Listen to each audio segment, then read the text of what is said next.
ایک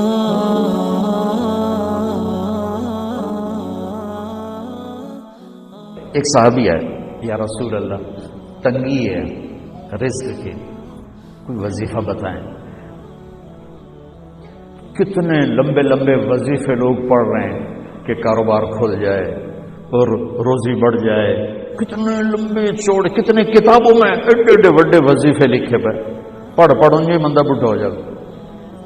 میں قربان جاؤں یا رسول اللہ آپ کی شفقتوں پر، آپ کی رحمتوں پر، سنو یہ کرو، میری بات نہیں ہے، میرے نبی کی بات۔ تجربے کی وجہ سے کرو گے تو کچھ نہیں ملے گا، یقین سے کرو گے تو دروازے کھلتے دیکھو۔ کہ یا رسول اللہ اريد ان يوسع لي رزقي، میں چاہتا ہوں میری روزی کھل جائے۔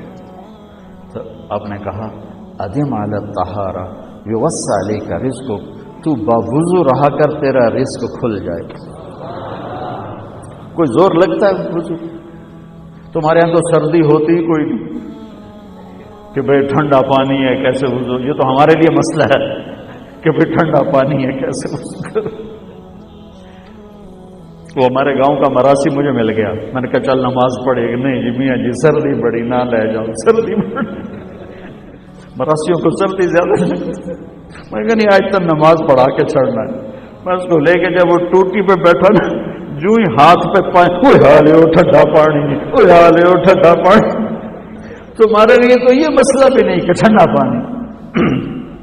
میرے نبی کی یہ سارا مجمع لے لو، یہ اوپر مستورات لے لیں، ادم علی الطہارہ یوسع لیک رزقک۔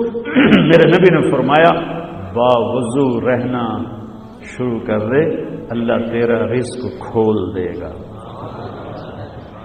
ابھی اللہ رسول کی آپس کی بات ہے تو میری بات ہوتی تو دیوار پہ مار دو، تجربہ کرو۔ نبی کی بات کو تجربہ کر کے نہیں کرتے، یقین کے ساتھ کرتے ہیں۔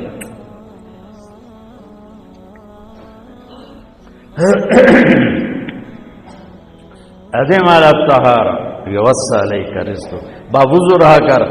اچھا باوضو رہنے کے اور فائدے،